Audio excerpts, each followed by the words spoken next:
name is David Paul Johnson. I go by Chef David Paul. My restaurants in Hawaii have been around for 25 years. David Paul's Lahaina Grill, David Paul's Diamond Head Grill, and David Paul's Island Grill on Oahu. I decided to get out of the restaurant business not too long ago, last September, and catering is easier. I can say no. So, you know, in a restaurant, when you've got a restaurant that's open, people are at the door, you can't say no. So the thing about catering is I can pick and choose the events, and I can pick and choose when I want to work. So Kat and I have joined forces, and together we form a company called Outrageous Food and Events. And it's a brand new company. She's had Outrageous Food for 7 years, Outrageous Gourmet for 7 years, and she's been very successful. And, as a private chef for 7 years. As a private chef, doing a lot of private jet catering, private dinners for people, a lot of celebrities. And so together, our goal is to do a lot of big events. These type of events are what we specialize in. So my staff is going to be passing out what we call an amuse-bouche. That means to amuse the palate, also known as amuse-gueule. And that's a French term. When you go into a nice, fancy French restaurant, you can't figure out what all the silverware is for, but they put one of those little things in front of you to taste, and it's just like one bite, and you hope it's not the appetizer because it's so tiny. Amuse-bouche, to amuse the palate.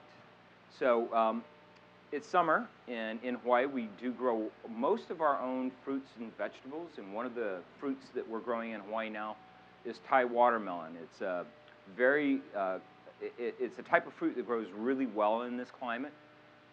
Watermelon requires constant heat, generally, like in the summertime when we grow on the mainland. So Hawaii is really well suited at about the 1,000-foot elevation to grow watermelon. So we've been growing these beautiful Thai watermelons. This one is a seeded Thai watermelon. I generally try to use seedless Thai watermelon, which is a hybrid. And we usually just start by taking off the skin, and we're going to cube it, and we're going to blend it with some serrano chilies, some salt and pepper, and some lime juice.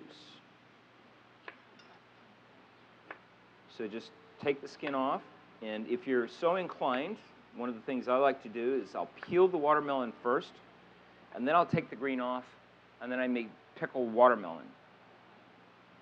And to make pickled watermelon, it's a combination of different spices, pickling spice and cinnamon, some sugar, some vanilla, some lemon juice, and then you know, heating all that up and cooking the watermelon rind for a few minutes and putting it in jars and pouring the juice in and letting it sit, and you get a beautiful pickled watermelon. Now, I don't know if you're familiar with serrano chilies. It looks like a jalapeno, but it's not as fat. Usually serranos are longer. And serranos have a very different flavor from jalapenos. Jalapenos tend to be citrusy and earthy, while jalapenos tend to be herbaceous and grassy. And literally, if you put the two together, you can really see the difference. I happen to really like the flavor of serrano chilies better than jalapenos. And depending on what you like with your food and your flavors, you can leave the seeds in. Seeds and the ribs inside the chili are where the heat are. So if you don't want the heat, be sure to take the ribs out. So you do that just by cutting along it like this, and it comes right out. Okay, and then you've got basically a blank chili inside. Shake out any seeds. And the great thing about this is it's a real crowd wower in the sense that it's really unique. You know, gazpacho, traditional gazpacho, as a Spanish dish, is made with tomato, bell pepper, cucumber, avocado, a variety of different vegetables can go into it, including jicama for crunch. And in America, most people know gazpacho as just being a tomato-based dish. One day, and like most of my dishes in my restaurants, a lot of them happen by accident. I had gazpacho on a menu planned, and somebody used all my tomatoes. But I had watermelon. And I thought, why not? Watermelon gazpacho, why not? So that's what I did. So I made watermelon gazpacho, and it was a real crowd pleaser. The difference between what I'm doing and that dish that I did that night that was so wow was I had fresh horseradish, white horseradish. Now, unlike what's in a bottle, fresh horseradish is not spicy. Fresh horseradish has a little spice to it, but it's not really spicy. So I grated that right on top, and then finished it with extra virgin olive oil and some Himalayan ground salt. And I was impressed. It was refreshing. It was just the flavors were really tantalizing. So it became one of my signature dishes. And much like a lot of my food that I'm known for, I'm very eclectic. I trained in Paris, grew up with Mexican neighbors that Mercy Martinez taught me how to make tortillas when I was 10 years old.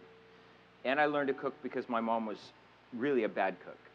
And so I learned to cook out of self-defense. If you have seeded watermelon, don't be afraid to use your hands, take it apart, get those seeds out. Unless you like the color, you can leave the seeds in. It's like papaya seed dressing. It's made out of seeds, or lilikoi dressing. It's made out of seeds.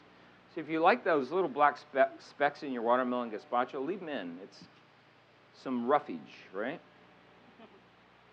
One of my famous dishes that got written up a lot was called Kona coffee roasted rack of lamb. And when I was first dating my ex-wife, first dating my ex-wife. Yeah, that's really talking in the past, isn't it? She brought me here on Thanksgiving to meet her family, and I thought I was coming for a Thanksgiving dinner. Traditional Japanese, they don't really do turkey, and I didn't know I had to cook. It was a surprise when I got here was, oh, you're going to cook, aren't you? So Thanksgiving Day in Hawaii, the stores are pretty limited to begin with, let alone on Thanksgiving Day could you find a turkey. So I went down to KTA at Keauhou and I found some lamb. And it turns out that her parents are fifth-generation coffee farmers on one of the most famous coffee farms in Hawaii called the Sakata Farms, growing 100% pure Kona coffee and macadamia nuts.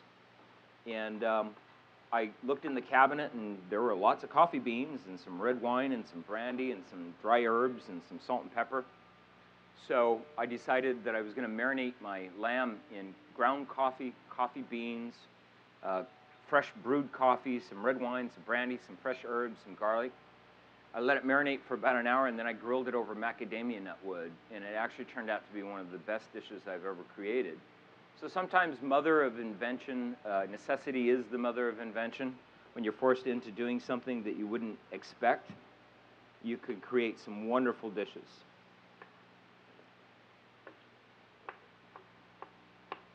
So I'm just dicing up a little bit of watermelon to go with my gazpacho garnish.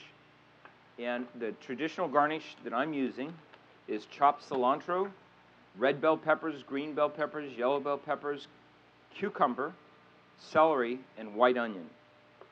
And it's very impressive when it's served in a martini glass. So that's what we'll do. Let's see, I want to make a little wedge out of this. So I'm going to put a little bit of my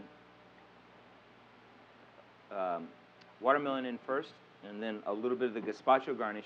Now, I don't want it to be as traditional as a regular gazpacho would be, which is lots and lots of garnish and spicy. That's not what I'm going for. Kat, can I have the juicer? The juice. You have to... Oh, I've got it. I've got it right here, dear. I'm sorry. I got one. Thank you. I didn't see it. I'm rolling out these limes. This is a good way to release the juices, those little juice pockets inside of a piece of citrus fruit. Just put your palm on it and roll it back and forth. Another way is to stick it in the microwave for about 10 seconds. And that warms them up enough so that when you go to squeeze them, the juice pockets release their juice inside. I've never seen one this small. So a little bit of lime juice.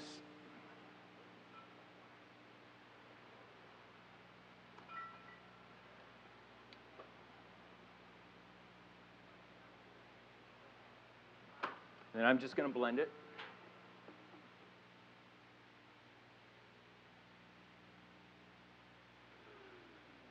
I forgot, it helps if you dice it up first. Kind of forgot about that. You want this to get down on the bottom.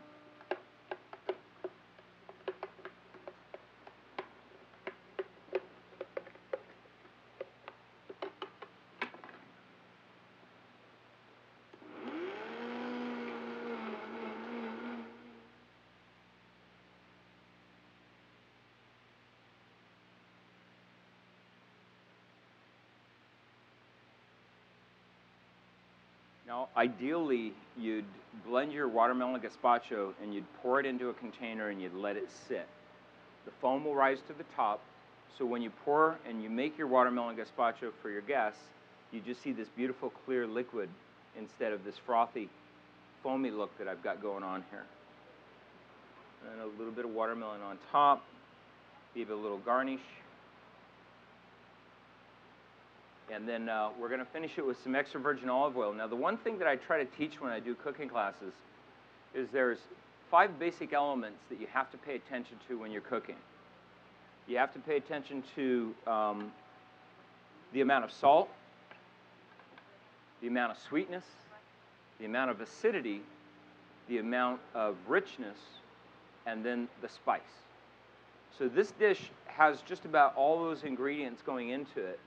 And literally, it's one of the most important things that I teach people is understanding that if it's not sweet enough, it's not salty enough, it's not spicy enough, it's not rich enough, and there's not enough acidity, it's not balanced. You have to find that balance. So like when I make a typical vinaigrette, it's got salt, pepper, sugar, spice, Dijon mustard, oil, and vinegar. So the balances are in there. You can make it a little spicier if you want. You can make it a little sweeter if you want. A little Himalayan salt, a little pepper for spice,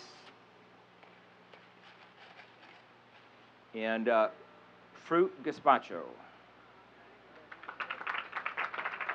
Thank you. So Chef Katherine is going to teach you to do an appetizer that she likes to serve. It's a Mushu Chicken, smoked chicken. And I'm going to turn the mic over to Kat. She's Chinese, Katherine Louie. So she's Chinese. She's going to tell you what all goes into that dish. And I hope you enjoy your mushu. Thank you. So a little story about myself. I was actually born in Hong Kong, came over when I was very young, a baby. And in my culture, food is love. And we were in the kitchen from the time I was like 3 years old, helping my mom. Every event, including the lunar moon, we'd cook and have the family over. And evidently, we'd roll out the banquet tables, and it was always 20, 30-something people that we cooked for. And I didn't think anything about that. I remember making noodles from scratch, rolling out dough balls, and everything. So I've been in the kitchen for a long time. By the time I was 8, I made my first restaurant-style dish. And I thought, wow, that's not hard. You know, and the reason why I need to backtrack, the reason why I got as good as what I was doing is because my older sister didn't like cooking. Whenever my mom would call for us, she'd run the other direction. I'd be there on the apple carton helping out. So I got a lot of opportunities to cook in the kitchen. And by the time I was 12, I was actually cooking family dinners. And my first restaurant experience, I was 15 when I worked in my first restaurant. And I became a teenager. I didn't want to do food. So I was more into fashion and travel, and that's what I did. I graduated with a degree in finance, and I decided to travel and did sales and marketing. And during those 6 years of travel, I actually got to enjoy a lot of regional cuisine. And when I got home, I would try to make something that was similar to what I enjoyed at some place that I dined at. And whenever I have a dinner party, people say to me, wow, that's outrageous. That's outrageous. Thus, when I came to Hawaii, I wanted a change in career. I was actually in healthcare prior to this. Is that enough said, being in healthcare? And so I said, well, what do I want to do that's different, that's going to be fun? So I thought about why not food? It's always been my passion. So I've been doing this actually for since I got here in 1999. But the private chef catering sector, I've been doing it for the last 7 years. What I wanted to backtrack a little bit as far as how I met Chef David. I met him over 15 years ago when I first dined at his restaurant in Maui. And I was totally impressed with the food that he had. And I was going through my transition where I was actually going to leave for the mainland. And he said to me, oh, come down and help me out at Kukio, do some events. At the time, he was the executive chef of Kukio, which is one of the most prestigious resorts in the world right here. And he did he helped open up the restaurants, which brought a lot of exclusive homeowners and celebrities to this island. And so I helped him out and did a lot of events, and I was just blown away with all the fun stuff that we always created. So that's how I ended up staying here, because I actually was going to move back to the mainland. So from there, I expanded my business in different areas, and one of them was in the private chef sector, where I started working for a lot of clients, celebrity clients, including I worked for the Prince of Monaco. I've served the Duchess of York and a lot of just TV producers and whatnot. In fact, last week we had a client that was in town for a whole week. We cooked for them every night. And you may be familiar with some of the TV programs or movies that he's created, but he's the producer for One Tree Hill. I've cooked for fashion designers as well, Tory Burch, when their family was here, 19 people for 2 weeks. So a little bit crazy, breakfast, dinner, but that's what I do. I enjoy the pace and enjoy, going from that to, cooking for your group of almost 30. Anyway, so that's a little bit about myself and how I got started in this business. I'm going to show you how to make an appetizer called the Mushu pork lettuce wraps. It's a little combination. What makes me outrageous is that I don't always stick by the book. I don't do classics. And it's either usually Mushu pork or lettuce wraps. So I'm going to show you a little bit of both. I've got the pans nice and hot, and there's oil in it. So what I have the ingredients pre-prepped, but whoa, this pan's not. Let me see if I can. Okay, that's behaving better. Okay, so that's on, you have one of the recipes for that as well. If you want to follow along, kind of an idea of what I can throw in. But a lot of times I like to get my pans really hot, then I throw in my ingredients, and then just do a quick stir fry.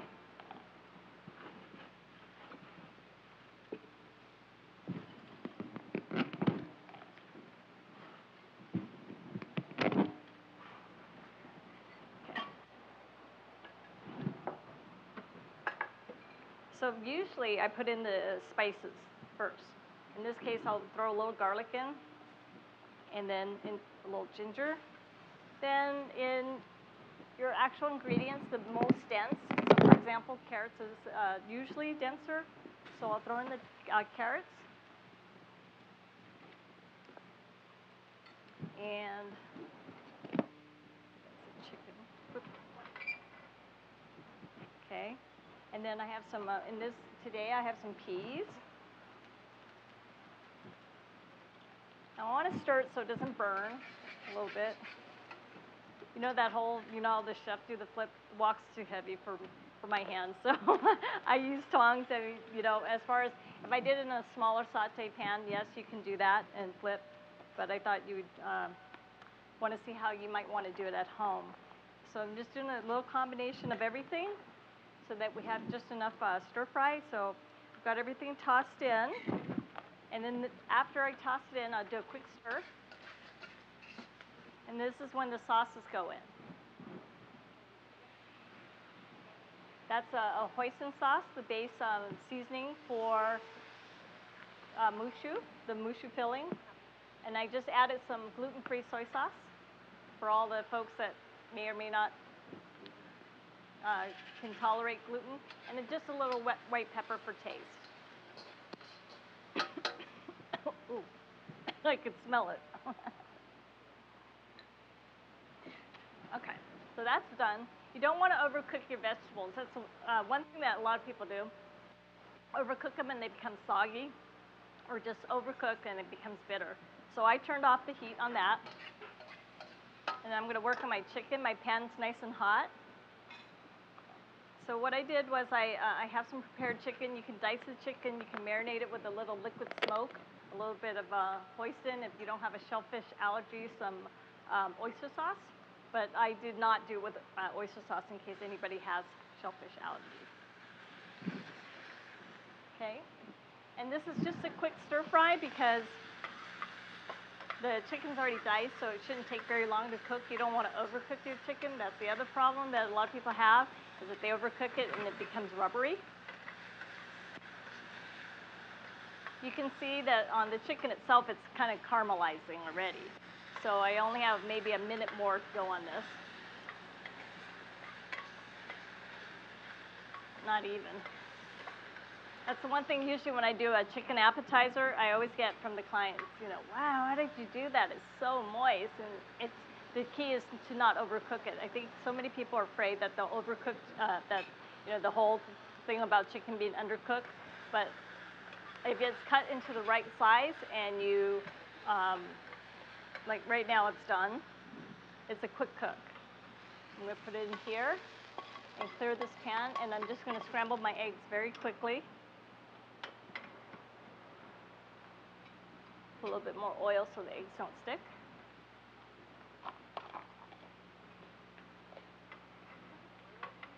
It's just vegetable oil. You can use olive oil if you prefer. I actually like the taste. Even fused in with Asian cuisine, it's not often used. Peanut oil is often used in Asian cuisine, but I try to stay away from it because there's so many allergies now. So anyways, this is just scrambled eggs. I'm just going to put it a little bit in.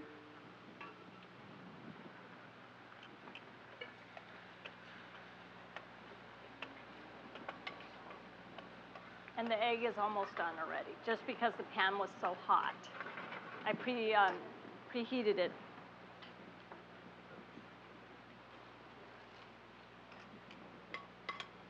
Okay, so do I have a volunteer that would like to come up and help me try to roll one of these mushu wraps? Okay. Get these pans out of the way. Do you like to cook? Awesome. Sometimes it just starts from a passion, which I didn't find until my third career. As I said, my degree was in finance. I did sales and marketing, and ultimately ended up in healthcare. I love the healthcare aspect, but I just did not like dealing with health insurance. So I decided when I came to Hawaii, someplace warmer. I don't know if any of you had an opportunity to see my daughter. She's in the kitchen helping out. But she had asthma, and we were living in the East Coast at the time, so it was really cold, and her asthma was triggered by the cold. So we came out west and ended up in Hawaii, where it's been warm and beautiful ever since. So these are mushu pancakes. You can get them at the grocery store, already pre-made. You don't have to cook them. You can just eat them just like this. And we're gonna make a little roll. So here's my hoisin. So you want to lay a little down on here. We'll take a little filling.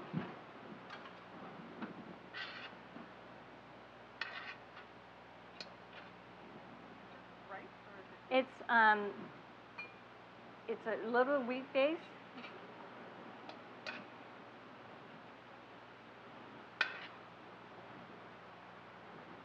All right.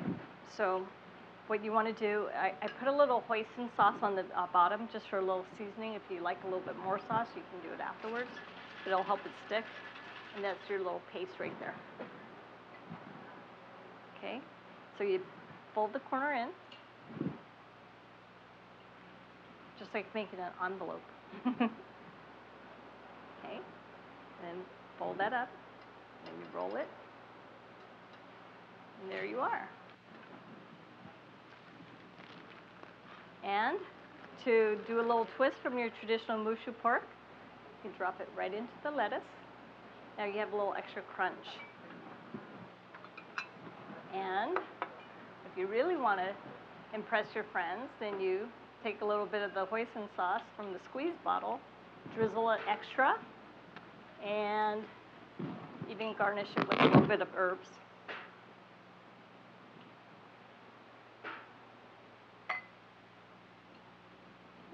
This is cilantro I'm using. A lot of the herbs that I use in my cooking, I grow in my own garden. So it's always a passion to garden because I use it in the food that I help prepare. Oh, wait. Since you volunteered to make it, you get to sample the first one.